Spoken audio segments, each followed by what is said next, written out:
to mitigate climate change. But as it stands, Trump appears to want to wield tariffs like a sledgehammer and use them to dismantle America's relationships with two of our biggest and most important trading partners, Canada and Mexico. And that move could blow up the USMCA, which is the free trade agreement which replaced NAFTA, the North American Free Trade Agreement, which Trump himself signed during his first term in office. The president-elect has long insisted that other countries will end up paying for the increased costs of tariffs, but most experts agree that tariffs simply result in companies passing that cost on to consumers, in this case, American consumers. Now, we have seen this happen before under a Trump administration. Back in 2018, the Trump administration implemented steep tariffs on washing machines imported from other countries, and soon after that was announced, the South Korean manufacturer LG, one of the top three biggest household appliance brands in the United States, raised the prices of washing machines as expected to cover the cost of the tariffs. Other foreign companies also followed suit. A 2019 study found that the cost of a washing machine rose by about $86 per unit because of the tariff, but it had knock-on effects. The study also found that appliance retailers raised the price of things like dryers, the cost of which rose by $92 per unit, except that, get this, there were no tariffs on dryers. But tariffs can also be confusing, that some companies look to take advantage of the fact that American consumers expected the price of appliances, not just washers, to go up, so they raised the price on appliances. Furthermore, domestic companies that weren't subject to the tariffs raised the prices of their laundry products. American consumers were harmed at every turn. But that's just one side of the financial pain. There's more. After the Trump administration imposed tariffs on China in 2018, China retaliated by putting tariffs on soybean exports from the United States. And that had a hugely negative effect on American farmers. As a result, soybeans lost more than 75% of their export value in the year following the tariff, according to the USDA, and China turned to other countries like Brazil to provide them with their soybeans. This was a huge blow to American farmers who ultimately had to be bailed out by the government. If Trump follows through with his day one plan to authorize 25% tariffs on all products from Mexico and Canada, the same thing could happen again, but on a much bigger scale. For example, one of the top imports from Mexico last year was cars and other types of vehicles, since many companies have moved their manufacturing operations to Mexico in recent years. But another one of Mexico's top imports is car parts. The vehicle manufacturing process involves many steps and many components from across the entire North American continent. And that means that even American manufacturers that make American vehicles on American soil would be affected by these tariffs, and some of the parts that they need to make those cars are typically imported from either Mexico or Canada. Beyond that, the United States has become a lot more reliant on Mexico to provide us with fresh produce, as, well, its climate is better suited to growing those items year-round. According to the Department of Agriculture, 69% of vegetables and 51% of fruits imported to the United States in 2022 came from Mexico. And if you like a good margarita, you might want to think about stocking up on your favorite tequila or mezcal, but since many Americans' favorite alcoholic drinks also come from Mexico. Last year, the Mexican beer company Modelo surpassed Budweiser to become the top-selling beer brand in America. As for Canada, its top import to the United States is a big one: crude oil.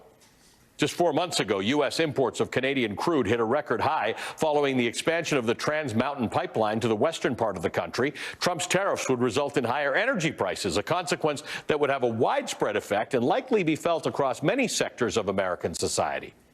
Government officials in Canada and Mexico are clearly concerned about the repercussions of these tariffs. Last night, the Canadian Prime Minister, Justin Trudeau, flew down to Florida to have dinner with Trump at Mar-a-Lago. And as he was coming out of his hotel in West Palm Beach this morning, he told reporters that he and Trump had, quote, an excellent conversation. And earlier in the week, Mexican President Claudia Sheinbaum sent the president-elect a letter in which she suggested that Mexico could impose retaliatory tariffs on American products. While America does have the upper hand here, retaliatory tariffs could result in countries no longer buying American goods, which could inflict more economic pain and lead to the loss of American jobs as well. For more on this, I'm joined now by Gary Locke. He's the former United States ambassador to China. He previously served as the Commerce Secretary of the United States under the Obama administration. Gary, good to see you again. Thank you for being with us. My pleasure, Ali. I've talked a lot about Canada and Mexico. There is a third country that Donald Trump has targeted in his first tariff announcement. That's China. In part, in this particular announcement, he talked about stopping fentanyl, but he said in his quote, in his post, he said, "We will be charging China an additional 10% tariff above any additional tariffs on all of their many products coming into the United States of America," end quote. I want to talk to you about this one because you understand trade and you understand China very well. There is a legitimate beef about trading with China. There is stuff that needs to be fixed in our trading relationship with China. Talk to me about this approach. Well, obviously, we do have concerns about China's trade practices, unfair subsidies, non-adherence to the principles of the WTO. And so we need to address those concerns because it's not fair to American companies. But imposing tariffs actually hurts American companies and American consumers. Because as you pointed out, the tariffs are not paid for by the other country, in this case, China, Mexico, or Canada. It's paid for by, it's a tax that the Nordstroms, the Walmarts, the Targets, the Home Depots, the Lowe's have to pay before they bring in that product when they get it at the border. And so that cost is then passed on to the U.S. consumer. In fact, under the Trump's first administration go-around of tariffs, the average American household paid $400 to $800 more per year. And certainly under the proposed tariffs on Canada and Mexico, it's estimated that the increased cost to every household will be almost $2,000 per year. So, but as you pointed out, if we impose tariffs on Chinese goods coming into the United States, China, as it did in the first Trump administration, retaliated by imposing tariffs on American products, soybeans, agricultural things. China did not order or buy a single Boeing airplane. China doesn't have to rely on things from the United States. It can buy from Europe. It can buy from Brazil. It can buy, Airbus. It can buy German medical equipment. It doesn't have to buy GE medical equipment. So that hurts American companies. And if American companies don't sell more, they don't need as many workers, and that means less jobs for the American people. And let's just follow through. When we did the 2018 increased tariffs on China, they stopped buying their soybeans, and everybody said, well, they can't stop buying their soybeans because that's the infrastructure. We take them to the ports, they get the ships. They actually created an infrastructure in Brazil to replace the soybeans that they bought from America, and the American taxpayer ended up subsidizing American soybean farmers. So A, you pay more for the thing that comes in, and B, your tax dollars go to dealing with whatever we've disrupted in the American economy as a result of these tariffs.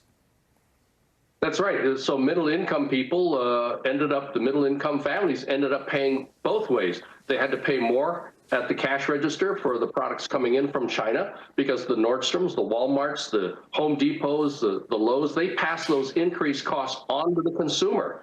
And then, of course, they had to bail out the farmers, and that costs the average American household more money. Let's talk about how you actually deal with the problems Donald Trump has discussed. He has linked these tariffs, Canada, Mexico, and China, to important issues, the flow of fentanyl into the United States and the migrant issue at America's borders. These are super complicated problems. Donald Trump is right that both of them need to be addressed, but they are complex problems that require more than adversity. They require a great deal of cooperation, particularly with Mexico and China. This is a lesser degree a Canadian issue, but they require a coordinated approach that I would assume you, as the former ambassador to China, or you as a former cabinet official, would say that there may be a different way to do this. Most definitely. We need to partner with our allies in Europe and other countries to have a united approach toward China on these trade issues, because if it's just the United States and China, the other countries, Germany, France, Canada, the UK, they benefit because their products are not subject to the tariffs in terms of retaliation. And so the Chinese will buy their products instead of the American products. And so we're actually helping our allies And while they wish us well in this fight against China, they benefit. So many other policymakers, including Hank Paulson, who served as Treasury Secretary under President Bush, said that the United States should not be doing this alone. I mean, is China going to retaliate against the entire world if the entire world imposes tariffs on China? Let me ask you this. Donald Trump again had touched on something during his campaign which is relevant, and that is electric vehicles out of China. For whatever reason, good or bad, and there's a big discussion to have, America is not a leader in the production of electric vehicles, particularly less expensive ones. China is. So even if you put 100% tariffs on the cheapest Chinese electric vehicle, it'll be less money than the cheapest American electric vehicle. How are we supposed to deal with something like that? Because that's an instance where tariffs or some sort of controls would at least help America build a piece of the industry that we simply don't have here. Imposing tariffs on Chinese automobiles or automobiles from any other part of the world will not help the American automotive industry. What we really need to do is make sure that these companies take advantage of the tax incentives that were passed in a bipartisan fashion in the Congress, proposed by President Biden, which is to give tax credits for this clean energy manufacturing in the United States, money for research and development, money for setting up these factories in the United States, and making sure that we educate our students, engineers, in terms of developing these advanced technologies. Because right now, China and many other countries are way ahead of the United States in terms of battery technology and electric vehicles. Gary Locke, good to talk to you as always. Thank you for joining us. Former United States Ambassador to China, Gary Locke, also the former Commerce Secretary of the United States. Coming up next, we're seeing brand new escalations in the war in Ukraine. The new proposal that the Ukrainian President Volodymyr Zelensky is floating to end the conflict. He spoke with our partner Sky News in a brand new interview. We'll have that and more Velshi in just a moment.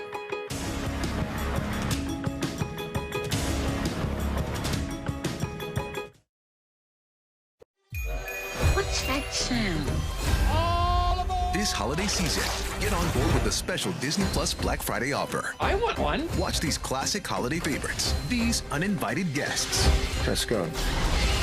these besties, This just feels right. and so many more wonderful presents. Come home for the holidays to Disney Plus. And right now, save big with our special Black Friday offer. Just $2.99 a month for 1 year of the Disney Plus and Hulu bundle. The Real Real, authenticated luxury resale. Thousands of rare, totally unique finds for everyone you love, including yourself. The Prada girl, the Hermes collector, the Louis Vuitton obsessed. The watch connoisseur, the hype beast. I love Fendi. Marni, Dries, Rolex. Vintage Tiffany. Everything sparkly, plus Gucci, Cartier, Dior, and more. Over 10,000 new arrivals every day. All up to 90% off retail. For you, for them, for all. Love The Real Real. Shop now and get 20% off at therealreal.com. Terms apply. Grandpa and I used to work on this together, and when I'm gone, I want you to have it. Doesn't count. What you need is a will, something you can sign and make official. Start your will at trustandwill.com and make it count. Hey kids, what do you call the NordVPN Black Friday deal? The Block Friday deal. Woo. Because you block online threats. Black Friday, Block Friday. Get the Black Friday deal and block online threats now. It's time for the main event. Wayfair's Black Friday Savings Spectacular is here. Right now, get up to 80% off furniture and cookware, holiday decor, and more at Wayfair's lowest prices of the year. Plus, score 24-hour flash deals you have to see to believe.